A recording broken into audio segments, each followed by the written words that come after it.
yeneen yu mel ni lu doon riir ngir liberté di riir ngir jàmbaar yi doon xeex te bal tàkkul di riir ngir ñi doon gàddaay ci yoon yu metti. alors Dakar Dem Dikk ku nekk duñ ko présenté te Dakar Dem Dikk ku nekk xam na ko Dakar Dem Dikk mooy bus yi nga xam ni ñoom ñooy yóbbu nit ñi dem ak ñëw ba léegi am na sax Sénégal Dem Dikk ak yu demee noonu waaye dafa am benn fànn boo xam ne ñoom naqari na leen wala bokk benn ci syndicat ya fa nekk naqari na ka muy syndicat unique des travailleurs de Dakar Dem Dikk muy SUT. eh bien li leen naqari mooy am na sax ñoo xam ne ma leen a tooñ ne dañuy bañ a moderne wala xëy na dañuy ragal seen ëllëg ana loolu lu mu doon. nguur gi dafa am projet boo xam ni dafa jëm ci gën a baral transport bi mu mel ni kon ay genre horaire la ñuy créer yoo xam ni dañuy relier Dakar ak banlieue bi muy ay bus express loolu nag ñoom jura leen njàqare ndax nañu loolu bu amee boo may tuddee seen activité dafay yàqu ñu mujje ak wala comme ñi nga xam ne ñooñu waa Sotrac waaye ginnaaw ni ko olof di waxee tungu ni teew ñuy nataal Oumar Gueye teew na fi moom mooy secrétaire général du syndicat boobu Oumar salaamaaleykum. maaleykum salaam Khalifa. alors vous refusez d'être moderne vous. ah non. vous refusez d'aller vite. oui.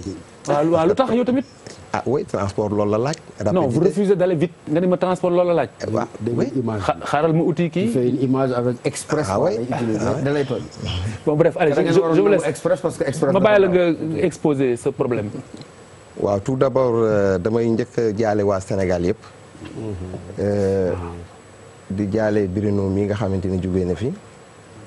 muy koo xamante ni wax dëgg yàlla li ñuy wax jukko ci la ñuy nawee nit ci la ko ñëpp nawee woon.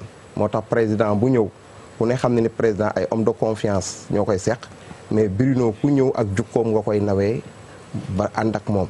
kon tey exemple la boo xamante ni sénégalais ñun ñëpp dañ ci war a roy. yàlla na ko suñu borom fi mu jógee fi mu dem dàqal ko fi mu jógee. di leen nuyu yéen ñëpp di nuyu aussi waa Dakar Dem Dikk. di nuyu aussi waa Thiès di nuyu Sénégal gi yëpp. tey li ma fi indi mooy dafa am loo xamante ni dafa daloon Sotrac. li daloon Sotrac nag ma gis ni tey jaan bi màttoon Sotrac mi nii taxaw mooy mënuma comprendre tey état 76% moom action yi moo ko moom ñun ñooy ay professionnels wane suñu xarañte ba créer Sénégal Dem Dikk. mu leer ba actuellement tous les Sénégalais kuy voyager ti da ngay toog fi nga toog Orange Money pour Sénégal Dem Dikk sécurité. confort. tey ñu jóg bëgg a créer li ñuy wax BRT mooy bus rapide dëgg la dem beeg dikk bi dafa war a gaaw mais tamit buy gaaw aussi nañ ko teg ci yoon mooy am ndaa toj ndaa. parce que tey ñun suñu problème mooy projet bi baax na nangu nañ ko mais li ñu bëgg mooy les français yi nga xamante ñoom lañ koy jox. ñun nanguwuñu loolu li ñu bëgg mooy français yi nañu ñëw ñu jox leen ay action ñu jënd ko ci biir nekk am français yi ñoom lañ ko war a jox. français yi mooy lan yan français. français yi boo déggee ñu koy wax waa France la. non tu peux pas dire français yi. da nga naan telle société. bu nekk France non parce que français yi xaw ma tout société bi. da ngaa dégg ni ay tubaab la. dégg naa ni ay tubaab lañu parce que tey ñun ñii di ay travailleurs dañoo xëy dégg kenn laaj ñu ci suñu xalaat kenn waxuñu ci dara comme ñeneen ak ñeneen.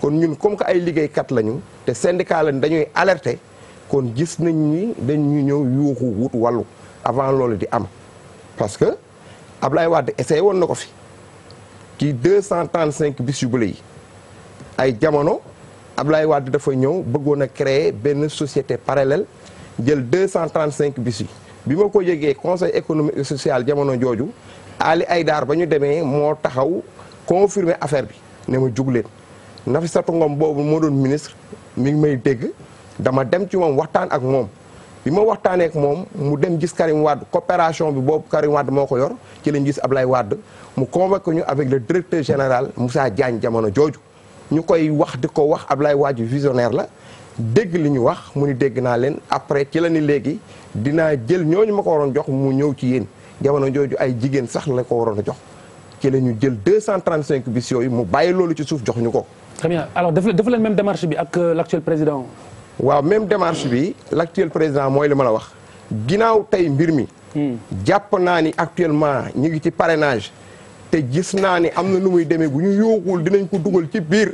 signé ko kon man li nga xamante ni yaa ngi dégg tey non parce que parrainage la ñuy def élection la ñu jëm am na nu muy demee dinañ ko signé te ñun duñ ko yëg kon gis naa ni tey ñun ay professionnels lañu tey du ñu nangu ñu yor ay jeunes yoo xamante ni c'était des maîtrises d'art yor seen licence nekk ay receveur jàngiwaat transport logistique ñëw ci kër gi ñu am xarañte gi ñu koy jox ñeneen duñ ko nangu ñun nangu nañu projet bi mais nañ ñu ko jox ñun waaw loolu la ñu wax alors d'ailleurs Khalifa man de. parce que bus express bon c'est bien. waaw man déjà sur le principe. sëñ Omar. lu ngeen di mënti kaas. boole leen ñu ci ñu nit askan wi ñun usager yi. te bi ngay wax boobu ba léegi it dégguma nga boole ñu ci bu dee loo xam ne la tamit. dafa war baax ci askan wi. baax ci seen poos. baax ci ñëpp. yéeg wàcc bi waaw. exactement man kiiwuma la ci yéen dem ak dikk bi gën a gaaw. ni nga wax kuñ ko mënti jox. na baax ci askan wi laa wax seet leen ñu ci. sedduñu ci. waaw askan bi nga wax je pense très bien. di nga tontu après on va faire le tour. alors dernier nga mën nga noter bàyyil xel askan wi. d'accord.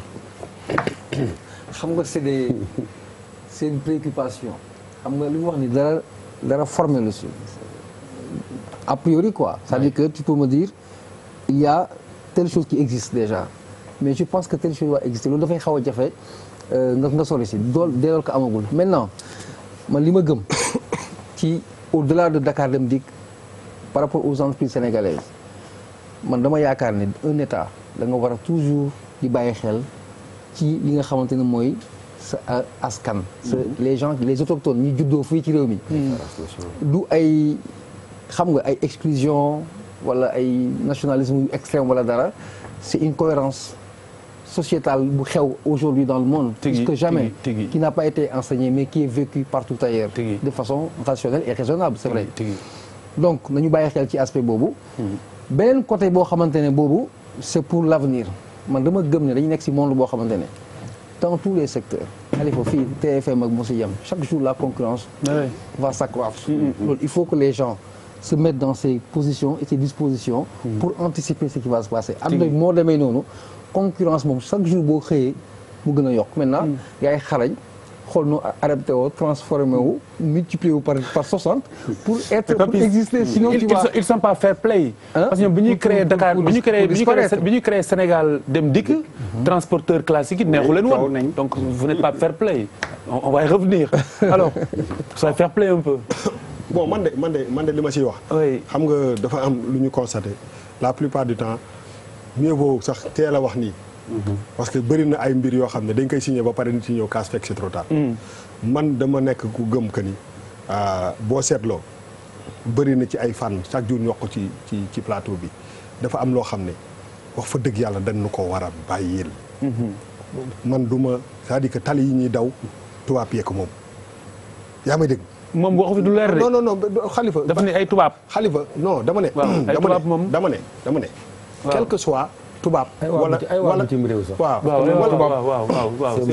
non man lu ma xam lu ma gis ba gis ko mooy si sama xam-xam bu gàtt vraiment Dakar Dem Dikk bi lépp lu ñu war a def loo xam ne mooy améliorer mobilité urbaine bi dañ koo war a jox mu may doole parce que effectivement dafa bëri ay surprise des fois yoo xam da nga jékki-jékki ñu ne lii signé ne chaque jour ngeen dégg fi ñuy wax supermarché yeeg di wax leneen ak leneen dama ne li mu wax nii c'est maintenant qu'il faut en parler avant que muy trop tard moi je suis parfaitement en phase ak li muy wax suñu société bii di rek Dakar Dem Dikk dañ ko war a dooleel bu amélioration waree am moom la ñu war a accompagner dooleel ko dañu sonn si quand même nit yi ñëw fekk concurrencer suñu société nationale yi rendi leen ëpp leen ay moyens xam nga Khalifa mënuñu on peut pas aller plus vite que le tempo nit ñi dañu am ay préoccupations les gens nit bi tey jii nii ka nga def ko benn bus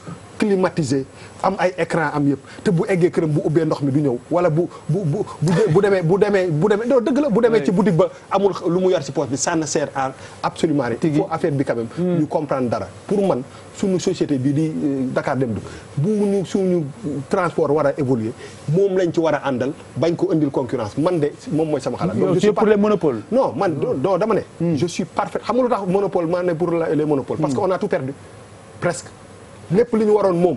xam nga bi ñu wax ni seen mbokk journaliste bi mu ñëw. yéen ñëpp woy souveraineté nationale vous avez non dëgg la vous avez été solidaire. gisu leen dara leneen. mais bu moi der moo njëkk a wax askan wi dégguñu leen si der moo ko njëkk a wax. non Papis feelu ko waaw. franchement ku tudd journaliste arrête de nous stigmatiser. non c'est les plus solidaires au monde. seen bamba mi bi mu fi ñëwee turam bi rëy na. waaw turam bi rëy na moo tax doo si mën a kii mais dama ne bamba bi toogoon fii lépp lu mu wax ngeen ne gongo. dëgg la commencé ngeen naan koy c'est un truc national.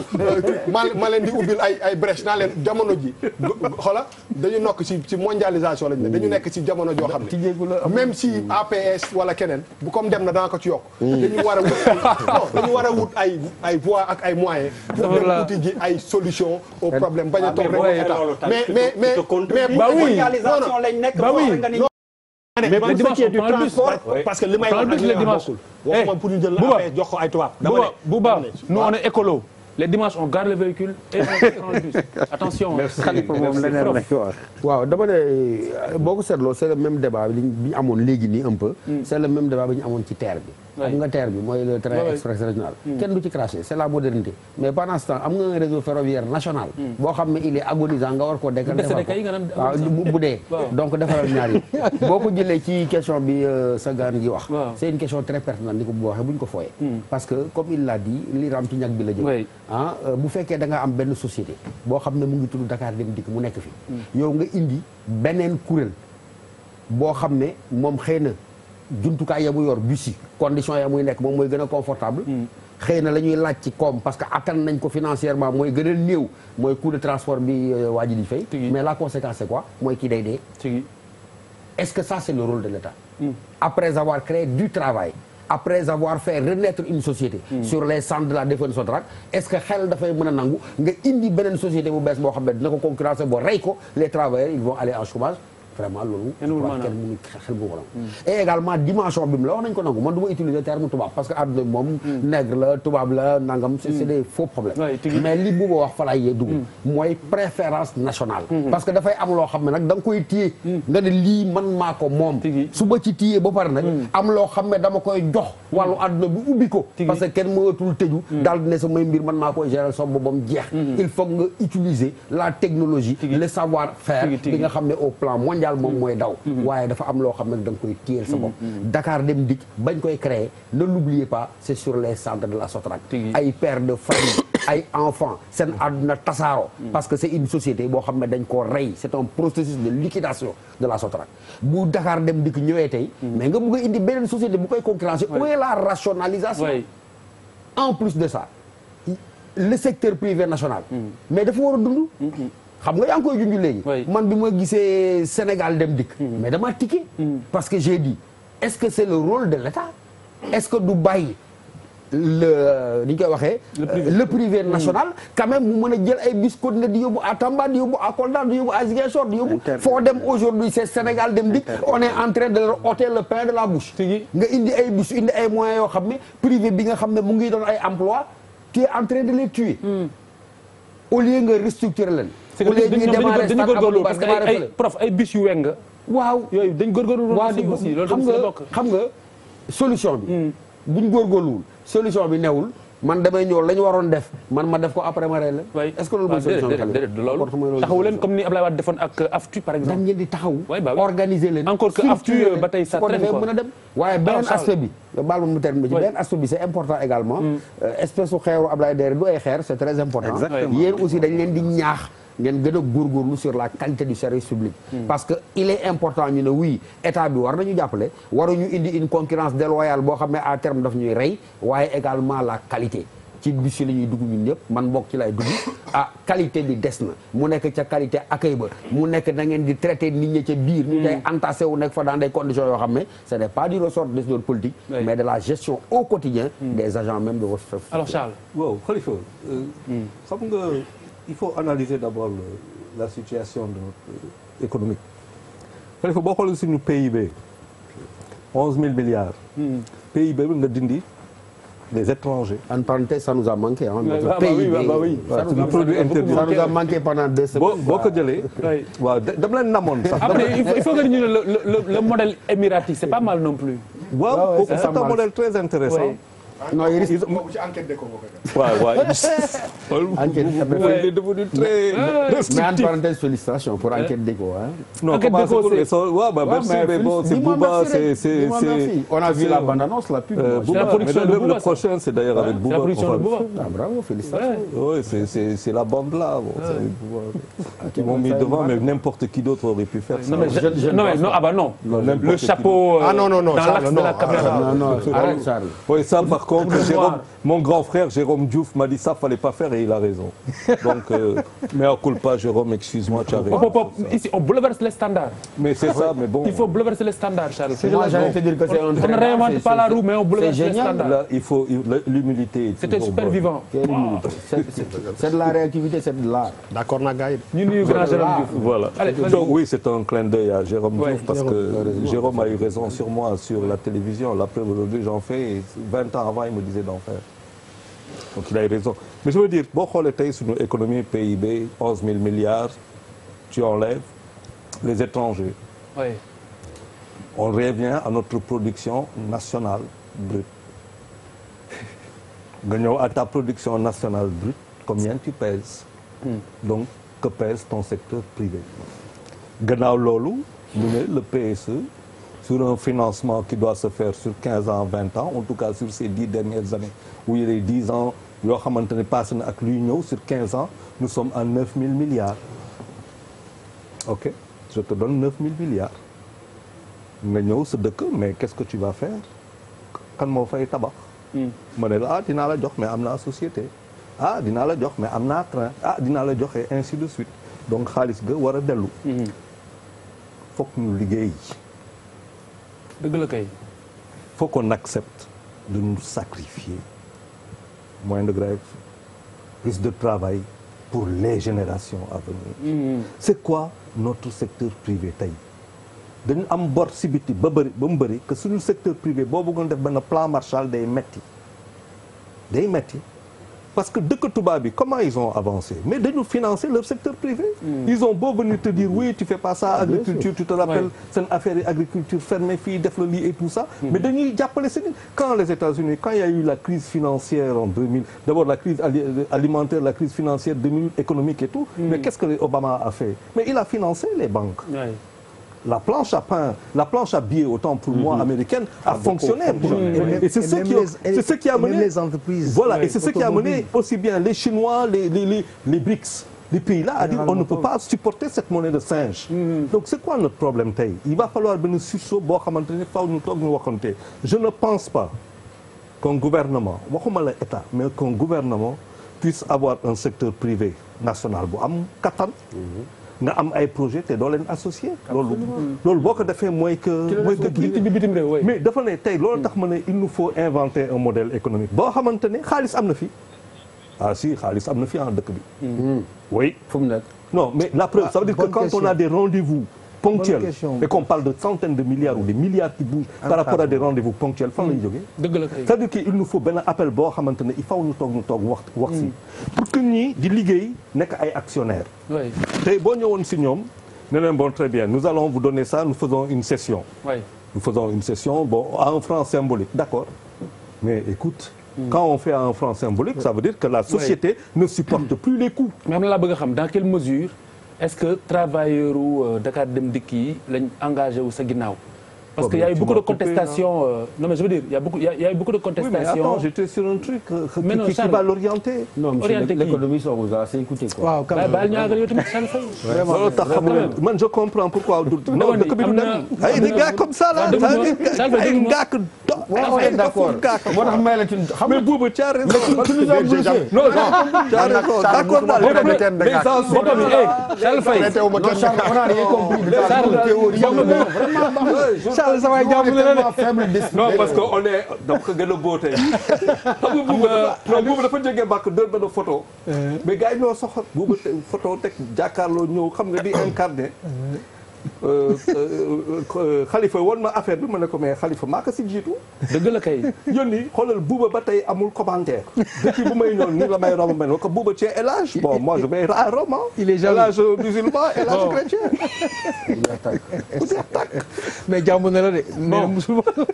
cela dit professeur ñu bari yoo la ñu yóbbu màkk déwén.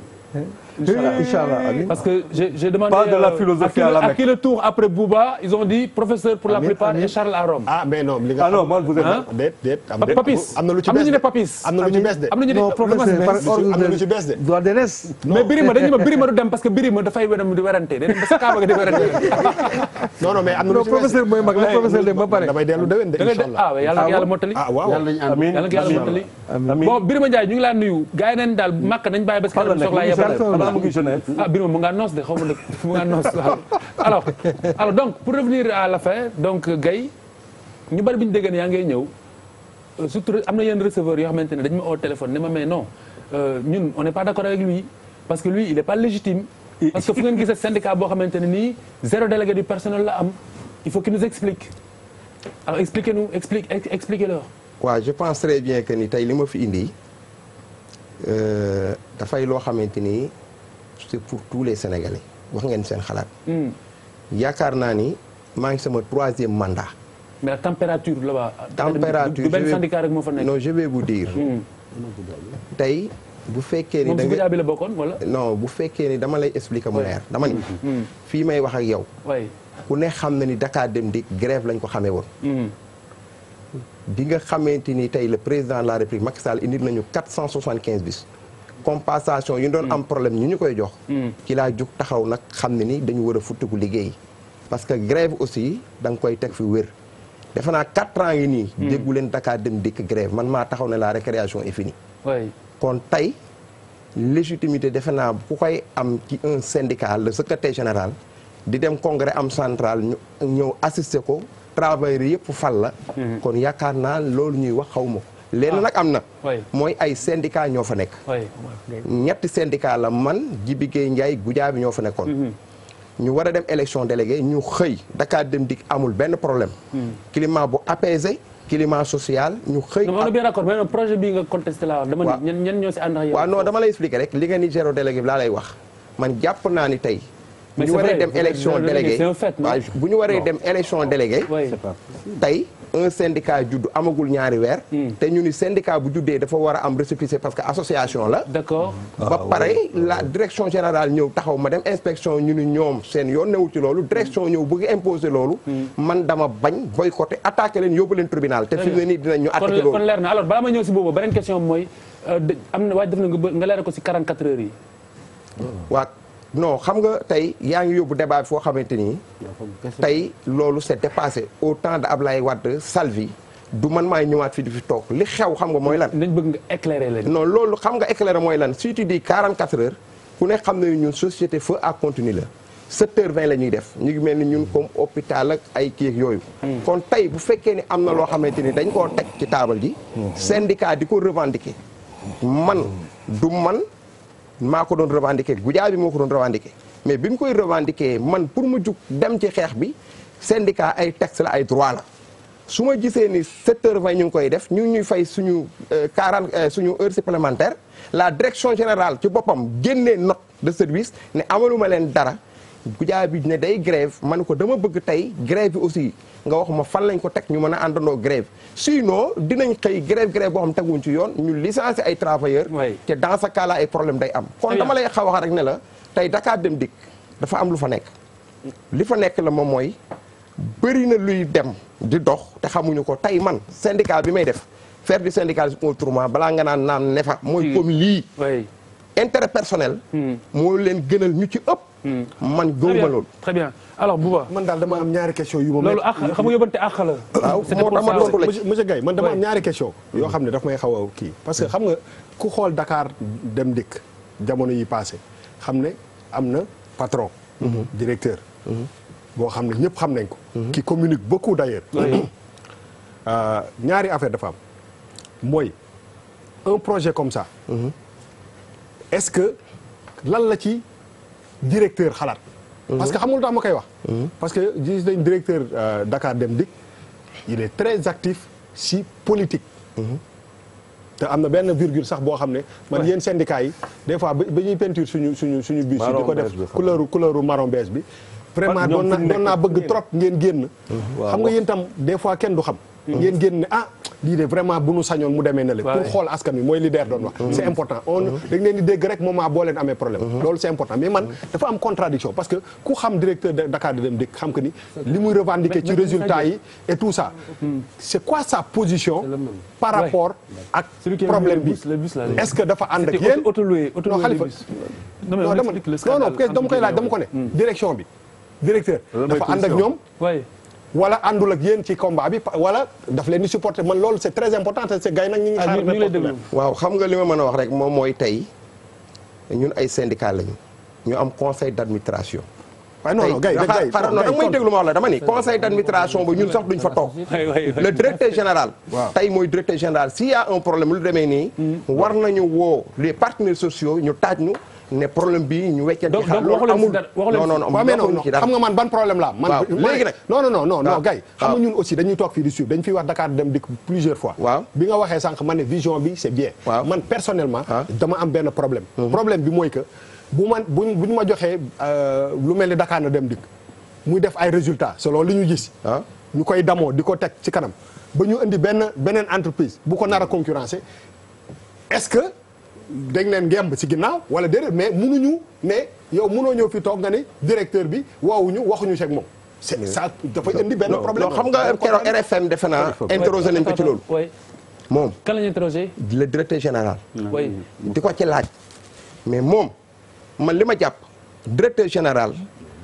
décret moo ko fal am na loo xamante ni tey bu ko état di def qu'est-ce qu'il en a dit non man li ma dégg mu wax mu ni c'est bien mais man li ma gis xam ko di professionnel mooy moom bu bien ci ñun bien wul ci ñun bind ngeen ko bind wax ngeen ak moom wax nañu non man waxuñu waxuñu ba mu amee bi mu amee le ministre Thierno l'ancien ministre là kan Thierno Elimane Kane Mansour Kane toog nañu bi ñu toogee bi mu koy expliquer ma wax ko li ma koy wax mu ni ma non li nga wax gay c'est raisonnable kon tey normalement logique bi war nañ ko mën a jël jox ko Dakar Dem Dikk mais tey ni ma xamee mbir mi man ak fi mu jëm xam nga man lan mooy sama problème. alors je précise juste que moom dafa ne dafa bëgg li muy def nii dafa bëgg a jàppale président de la République moom. il est APR non Khalifa le problème APR nga wala doo APR. dama ni APR nga ou pas dama lay wax dama ni da may déglu Khalifa boo ma posé question dama ni nëbbatuwuma dama nga tontu laqatuwuma dama ni APR la damay jàppale président de la République ci réalisation bi mu def Dakar Dem Dikk 475 bis titre foncier mu jox mais lii ñuy def actuellement fi mu ne nii nanu ko def bi ñu ko defee la daloon sa saak moo ñuy dal en tant que sen damay ñëw yuuxu alerté très bien non problème bi Khalifa parce que li ma danaa sànq rek mooy da nga ni directeur décret ko fal donc il faut mu wax lu neex président non waxuma mu dama ni décret moo ko fal muy directeur général lay directeur général du syndicaliste bi syndicaliste bi day ñëw alerté j'ai alerté pour demain lii ñu moo ko def la Ablaye Wade bëggoon a def ñu ñëw wax ak moom mu bàyyi ko jox ñu président de la République aussi jox ñu ko ñun ñu exploité ko pour que ñu dem Sénégal faw ñuy waxante dëgg luñ bëgg dafa leer na nañ bus yi tubaab dañ ko war a jox ay étranger buñ ko jox étranger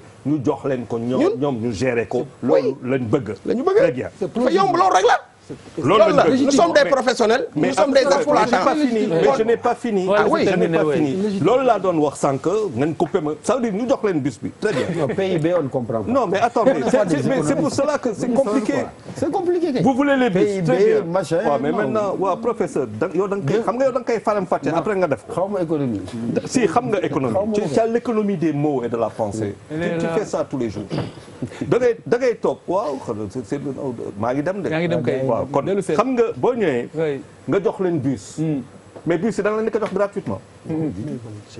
nga jox leen bus ça veut dire aujourd'hui tu as 400 et quelques bus ils veulent la moitié des bus pour eux faire l'express parce que express bi faaw ñu dem fa pourquoi parce qu'il y a un déplacement des masses par rapport à une nouvelle ville. faaw mu am bu fekkente ne nit ñi mënuñu jël ñëpp passe mais am na ay cadres yoo xamante ne war nañu muy fay 500 ça c'est pas le problème. le problème mooy ñoom ils veulent les bus loolu leen di ko joxe. c'est pour ça que je parlais tout à l'heure d'un secteur privé bu fekkente ne yow da nga bëgg ñu jël bus yi ñu jox la ko. ñu jox la bus yi yow nga bëgg a gérer te 15 doo ko si société bi na la bon attention jox naa le bus yi franc symbolique mais maintenant derrière le bus je mets plus rien. Vous êtes des actionnaires, vous êtes des propriétaires. Il va falloir un fonds de roulement qui ne vienne pas de l'État. Il va falloir que votre bus il fonctionne, qu'il ait de l'essence et ainsi de suite, qu'il fasse des rétractions que vous... et c'est à vous de prendre en charge affaire boobu. Quel est le capital que vous avez aujourd'hui? Moi j'aurais préféré qu'on me dise nous les employés de Dakar Dem Dikk nous voulons des bus, nous avons 300 milliards. C'est le modèle que tu proposais pour l'APS, non? Non, attendez. Attends, il faut en toute mais attends, en toute chose il faut nit ñi dañuy wax et c'est le problème de ce pays, on ne dit pas les choses. Vous voulez les bus? Est-ce que vous avez l'argent pour avoir les bus? Si vous voulez les bus, vous voulez au franc symbolique, vous le voulez à combien d'argent? Combien vous avez? C'est une société publique, tu parles de franc symbolique. Non, mais attention. Tu parles pas à des privés, ils sont pas des privés. Mais attention, à partir du moment où le Sénégal va céder. Tu t'adresses pas à des privés. Mais attends, écoutez bien, déglu leen. Il faut que je... À partir du moment où l'État du Sénégal décide de se séparer d'une partie de ses biens, jox ko ay tubaab wala ay étrangers, des Chinois et tout ce que tu veux, ne leen à des conditions telles, vous prenez ça. Day commencer par ne vous Sénégalais qu'est-ce que vous pouvez faire par rapport à ça. Très bien. C'est clair. Très bien. Et surtout le secteur privé. man dafa mel laaj le secteur privé. benn question qui me semble centrale un peu parce que yaa ngi wax nombre bus yi 450 et quelques au-delà de intérêt travailleur dem dikk ak yooyu. mooy ñi koy jëfandikoo Sénégalais Dakar waaye principalement pour express boobu. parc bi. fan la ñuy jëlee bus yooyu bu fekkee dañ ko war a taxawal fan dañ koy jëlee ci 450 yi wala fu muy jógee parc bi fu muy jógee. non parc bi comme ni ñu ko waxee maanaam yeneen bus la yoo xamante ni yu bees la confort sécurité ñu wutal leen yoon yoo xamante ni ñoom képp ñoo fay jaar. waaw yaa ngi dégg. exclusivité waaw xaaral rek yaa ngi dégg. ñoom rek ñoo fay jaar. te li nga xamante ni tey dama lay expliquer li xewoon tey ci chemin de fer laa lay wax de. xam nga chemin de fer ba fi Senghor nekkee Taïba ba mu ñëwee Senghor dañi dara chemin de fer ñooy transporté. tigi ba Abdou Diouf ñëwee 1981 ci la ñëw autorisé ICS. bi Ablaye Wade ñëwee. ci la indi gestion tey jii moo tax chemin de fer ma nga ne tëdd ca suuf. Guèye affaire bi du foofu xaaral rek dama tey li may expliqué mooy. c'est pas ça. tey non dama ni tey Dakar Dem Dikk. rôle am xam nga mooy lan. population bi dañ leen a war a mën a jël di leen yóbbu ci point A point B. ñun passe bi waroon a nekk 500 ñu ni 200 300 francs yi ñu koy compenser. ñu indi ñu 475 bis. ñuy ñëw di indi fréquence bu normal pour nit ñi dem am benn régularité. tey ñu xëy ñu gis ni tey lii ñu nar a indiwaat di ay bis. yaa ngi dégg. lu ñu gëm mooy lu Sotrac defoon français yi indiwoon nañ fa ay bis au temps de la Sotrac mais dañ leen a jaay ay action ci biir directeur beeg yooyu yëpp ñoom ñu jël ko ñu àndandoo di ko liggéey mais tey lii bu ñu ko defee bis boobu moo gën a gaaw client bi du xaar Dakar Dem Dikk te lii yoonu boppam lay dem ñu ni day egsi ba Petersen ku fa wàcc daloo naa ko rek ku fa évacué da ngay dox dem sa yoon kon xam nga fan lañ jëm actuellement la jo bar xaar rek carburant bi tey kenn exordonné ko ñoo koy jënd comme ni nga koy jëndee lu ñu liggéey jëndee waat ko gasoil te état bi xaar rek compensation bi état bi di jox xaar rek compensation bi état bi di jox ça c'est clair bu ñu compensation bu ñuy jox ci la ñuy dundee te au temps de la Sotrac ñoom loolu nga xamante ni moo amoon moo tax Sotrac commercialam da daan fay bay jox état ñun nag xam nga lu ñu bëgg bëggatuñ dañu bëgg xaar rek c'est ta question ñun dañu bëgg liggéey lu ñuy fay bañ a basé wu ci ay compensation état du fekk fuy tàkk muy fay fuy saxaar te lii moom wax ji xam mooy lan bu ñëwee ñu bàyyi ko bien boo ñu xam 3100 agents des jeunes de rien du tout ñun ñëpp fi ñu jëm mooy la daloon Sotrac ñii dee ñii dof lu kenn xamul. waaw li ma siy wax daal. xaw ma APR nga bokk xaw ma bokk sama yoon nekk si mais li nga wax nii. boolu man maa yow. damay nekk même position bi parce que lu jar a bàyyi xel. waaw moo tax yow dafa leer nañ. waaw ànd ak président bi dama wax luy dëgg. dafa leer nañ léegi ma benn affaire c'est une préoccupation légitime. j'entends Birima là Birima ni lay waxee. waaw loolu li mu wax dëgg la. alors li ma la bëgg a laaj mooy pour mu gën a leer si bopp doomu aadama yi. par exemple express bi bu fekkente ne dafay jógee Petersen. dem Pikine. amul beneen bus Dakar dem dikk bu sañ a jaar fi muy jaar. déedéet day rey P5 day rey P13 P9 P23. mais non faut arrêter ça. mais non. mais Charles il a raison. non il n'a pas raison. il a raison Charles. mais Charles après je vous dis pourquoi il n'a pas raison. mais moi je suis pas sénégalais. tu es sénégalais. alors mais xëy na yow jëloon non mais il est presque sénégalais il est presque sénégalais. il est presque sénégalais alors. Charles il a raison. bàyyi ma poser question. mais c'est ma question. mais xam nga aussi. ça n'existe pas ça. Charles attends rek. am na loo xam ne aussi pour man bon sens la ban espace la fi am entre banlieue bi ak Petersen buñ fi mën a créer ba benn bus rek di fa jaar. ñoom ñoo ko. non amul c'est pas logique. gëm nañu. non amul luxe boobu. buy dem but ba but quoi. mais Petersen bi ñu wax fan ci non Petersen rek non attends ma expliquer la. xoola non nañu waxante dëgg. dama ne ban espace moo fi am bu ñu mën a xàll.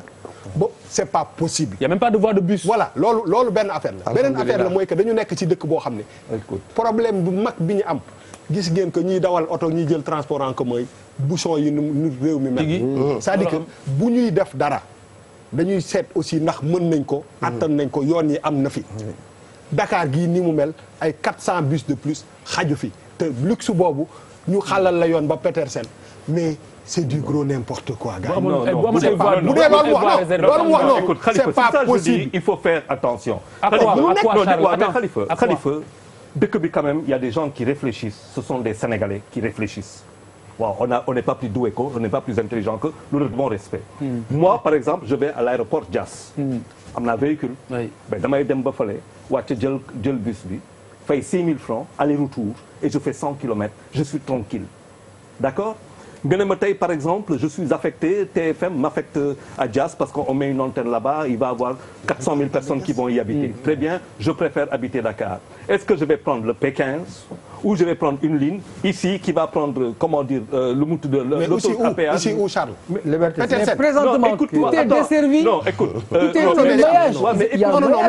mais bu ñu créé yoon ba Petersen. mais Charles loolu. Charles li nga wax c'est pas possible comme ça. Écoutez-moi, écoutez-moi, ça veut dire que c'est vrai que le progrès pose un problème. Il y a des forces de résistance.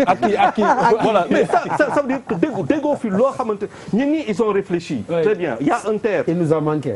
Mais bien sûr, ça va dans tous les sens, ça dit n'importe quoi et puis après ça met une pression et le pays ne va nulle part. Ce n'est pas possible. Quand on coupait au scalpel la première fois, aujourd'hui c'est au laser.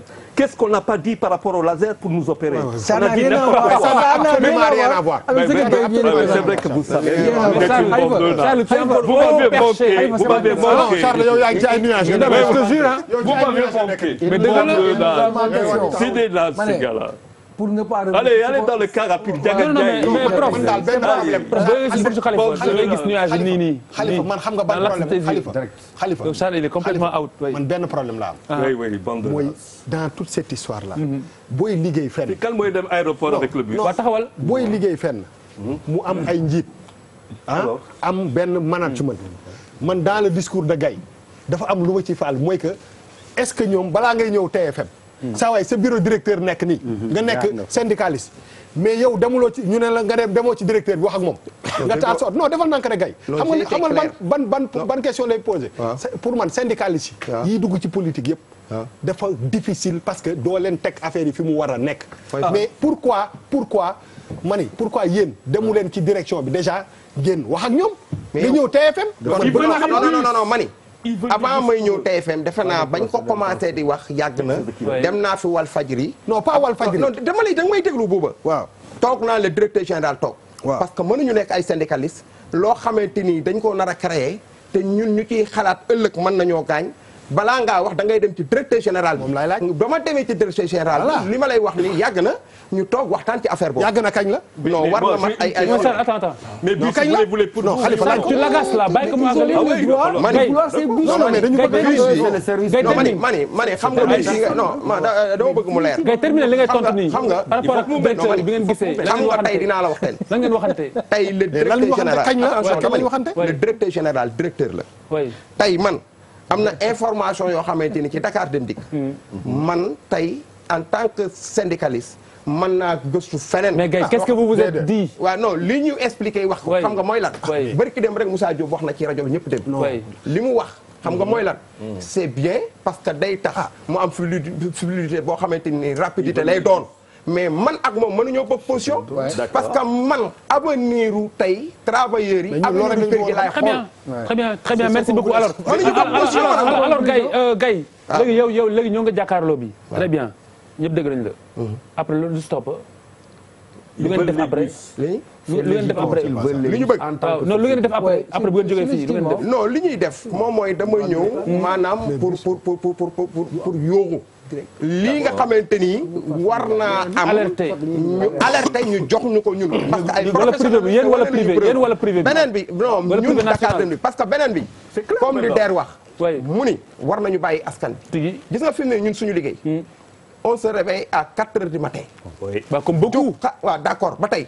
léegi ñun dañuy calculer toujours.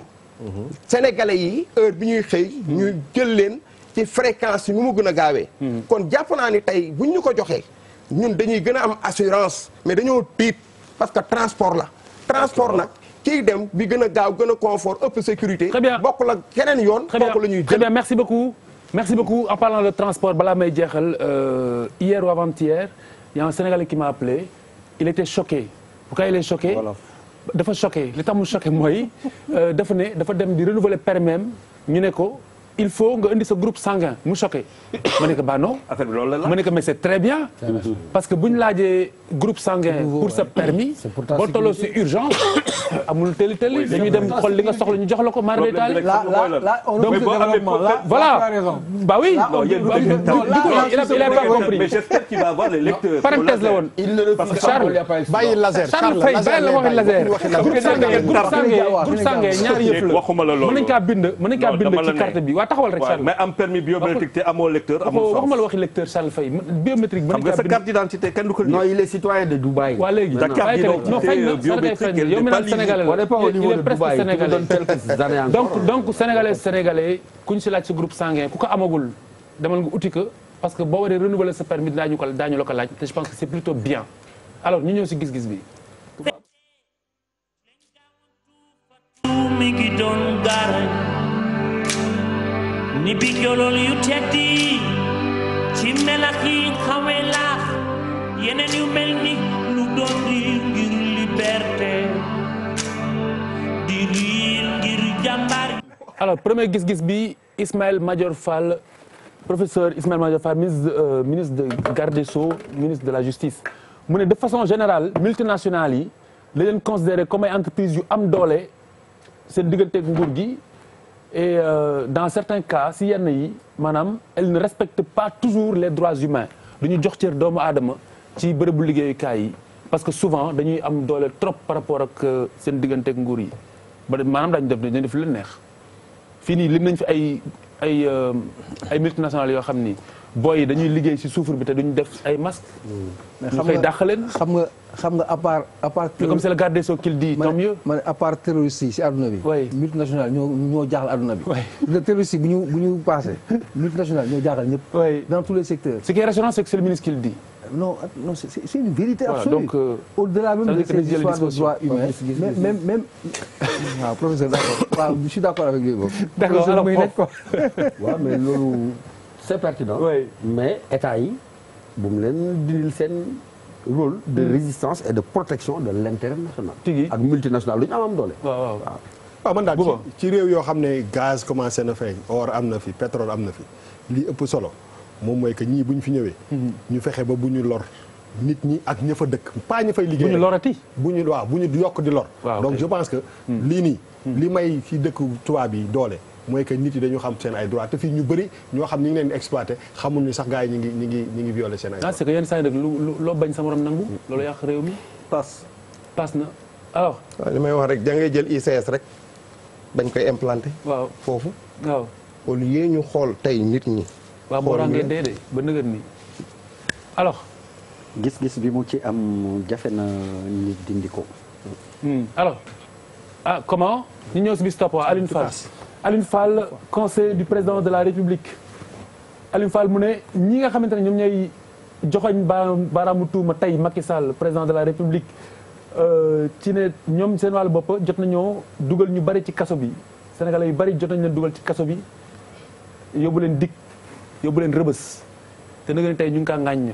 c'est quoi l'opposition ou daf ne daal ceux qui accusent aujourd'hui avoir le ceux kan ñan la waaw ceux daal la wax ceux qui accusent aujourd'hui le président Macky Sall. je suppose que xam nañ ñi muy waxal on devine. oui géej naa ko dégg géej naa ko gis mais li ma ci wax ci li ma ci xalaat. ñoom nekkuñu fi quand même pour posture bi xaaree wuñ leen ci. bu ñu ñëwee jubbanti ak jooyanti la nga xam ni doxul woon. ak la dul woon yoon. ci lañ di xaar waaye pas ñuy fàttali que ñii noonu la ñu doxalee wala loolu non. nañ réparer tort yooyu. alors et puis on avance. alors Gaye Gaye nee na non Charles. Tigui Charles nee na Tigui. en fait par interprétation positive. lu mu wax ceux qui accusent c'est-à-dire que il confirme que le président Macky envoie des gens à Rebeuss et à la DIC. et que grand Alioune Fall pour man bokkuma ci. comment l'expression du man rek bokkuma ci moom ça veut dire que ils le font. alors ñoo yem àtte alors prof. lui chapeau Alioune Fall il a tranché le débat nous sommes tous pareils. alors waaw mais moom je pense que tey jii nii bu ñu la xasee ba fal li waa ji daan def. ba ñu jëlee ko fi fal la boo ko defee mel ni moom. Tigui bis topp mooy Casimir. Bernard Casimir Cissé mooy mu ngi nekk mooy directeur de la formation ci direction générale des élections mooy directeur de la formation et de la communication mu ne modèle fiche yi nga xamante ne mooy fiche parrainage yi arrêté ministériel moo ko tëral moo ko fixé ñi nga xamante ni décidé nañ di ay changement de couleur allusion peut-être au PDS mi nga xam da ko def à ses couleurs nee na ñooñu am nañ seeni raison waaye ils prendront leurs responsabilités waa PDS dañ changé couleur def ko couleur u PDS. comme mbirum yoon la daal moom gisuma ci commentaire. alors. il faut ñu leeral ko parce que c'est un problème sérieux alors parce que mënul am benn le modèle doit être standard pour tout le monde. c'est que waa PDS nee nañ ñoom li ñu soxla yëpp mu ngi si biir. laisse-moi terminer. oui modèle dafa war a standard pour tous les Sénégalais. ñëpp ñu si war a bokk. oui maintenant boo jëlee loolu. nga andi ko si wàllu PDS xam nga PDS c'est un parti par excellence. provocateur. oui waaw c'est de la provoque. waaw c'est de la provoque peut-être. bon mais tout le monde va se conformer au modèle c'est on est dans une république nekk ñu si xam nga kii bu defee non je pense pas. alors Charles. waaw moi j'aurais aimé que le modèle soit fait par le Conseil constitutionnel je le revendique beneen affaire bi mooy asalo politique bi commencé la. alors. waaw man li may wax rek moom mooy yoon benn la te comme que ñoom nee na dañuy jël seen responsabilité fi ñu jëm ñame nañ ko. yow waa APR on verra. prof. Dura lex sed lex. la loi force à la loi noonu la. mooy la loi est dure mais elle reste à la loi. Tigui mu jeex. en fait. Bouba. man dama commencé am ay problème ci parrainage bi. problème la nga am parce que en fait ils font de tous les Sénégalais des politiciens ils nous demandent trop. ah. du bétail électoral. ils nous demandent trop. ñu bañ. non du loolu c'est-à-dire que li ñuy impliqué. ñun moo bëri. Khalifa lii beneen on dit 67 000 signatures et des gens parlent de 3 millions de signatures. Voilà. On se moque de qui?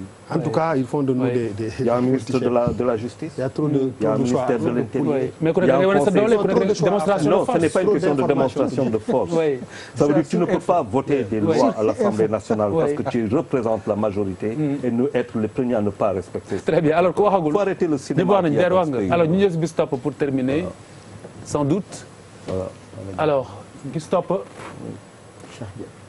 Alors, docteur Cheikh Dieng, chargé des élections du PDS, justement, mu ne nous n'encourons aucune sanction. dara duñ ci fekk. waaw dara duñu si fekk on retrouve sur nos fiches toutes les informations, toutes les données de la fiche standard. Papis, voilà. Voilà ta réponse. Li ma la doon wax sànq ñoom nee nañu il risque rien. moo tax ma ne xam nga j'avais dit. Wait and see. Je me répète. Wait and see. Alors je vais me répéter will quoi. tell comme ni anglais yi di wax. Ok. Bouba non. Dura lex et lex. Alors Charles. ñii demuñu élection. ñeent si waa PDS dañu saboté demuñu élection. S'il change dem de rek ba fiche, ci kanam là, ñoom tombe gis. dessus. Ah.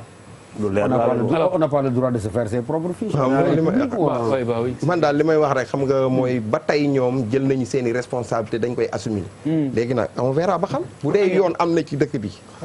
yoon dafa wax lii ñoom ñu jël def lu leen neex nañ ñu prenons notre responsabilité. waaw loolu léegi gis-gis on la verra ñu xool ba xam. billaay moo tax syndicaliste warul ne politicien dégg ko li muy wax. ah Sénégal am na droit politique mais bu boobaa day xaajale rek. là du mais lii la ñu teg pour ñëpp ñoom def nañu ne dañuy jël seen Baye Bouba am nga droit politique ba mu neex non yoon laa wax parce que nag yoon bu fekkee am na fi laa wax. gis-gis bi jeex na syndicalisme jeex na de Sénégal. Pape kii Non, il faut bi jeex na. il faut interdire C'était le le dernier. syndicaliste yëpp ay C'était le politiciens dernier lañ. waa léegi déglu ma leen ma Tout le monde. déglu Il faut ma vous balaa ñuy interdire. tàggoo Charles balaa ñuy tàggoo gis nga xam nga école yi tijji syndicalistes yi commencé te nañ Faut les waa déglu ma interdire.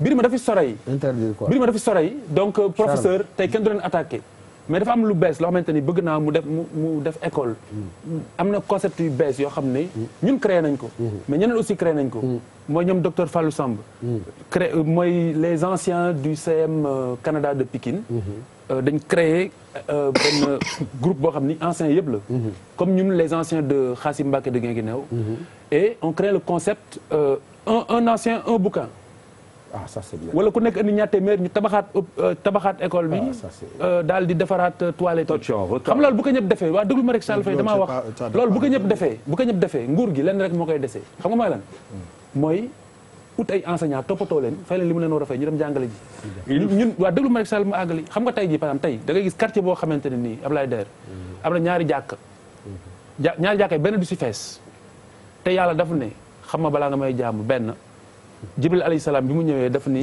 iqra bismi rabbika donc yàlla ku fonk xam-xam la donc yow ku la ni yow Ablaye Der joxal si dërëm si jàkka ji da ngay foog ne boo ko joxewul boo dee dugg safara alors que école bi nekk à côté ñu ngi lal ay basang loolu am na wala amul c'est comme dit Charles il faut qu'on se dise la vérité c'est-à-dire mënuñu sawar ci tabax ku ne bi ñu ne tabax jàkka ñëpp daw bi ñu ne tabax école ñëpp seetaan xam nga même Charles Faye dispensaire bi si koñ bi par exemple boo joxee ñaar téeméer ma joxe ñaar téeméer bi boo joxe ñaar téeméer bu amee niw akilim am na niw akilim nguur gi def li ci def mais Khalifa Charles li mu lay wax dëgg la tooñu la waaw mais tamit duñ sax wax ne en retard mais am na ñu ko yàgg def man par exemple maa ngi nii nañ ko biral nag nañ ko biral non dëgg la ëtt bi waa école Fann Résidence nañ ko biral bi ñoo xam ni bitim réew comme biir réew mi joxuñu ci dugal seen loxo ci fondement école Fann Résidence ba ñu nekkoon léegi enseigne dajaloo leen enseigne école lycée yëpp ak see ngeen dajaloo def la main à la pâte ñu bañ a xaar benn nguur ñu bañ leen a soxla ñu dem à l'essentiel parce que tey jii bon mënuma wax lépp sax mais Khalifa le cœur de l'homme c'est l'école mais dëgg la excellent week-end au revoir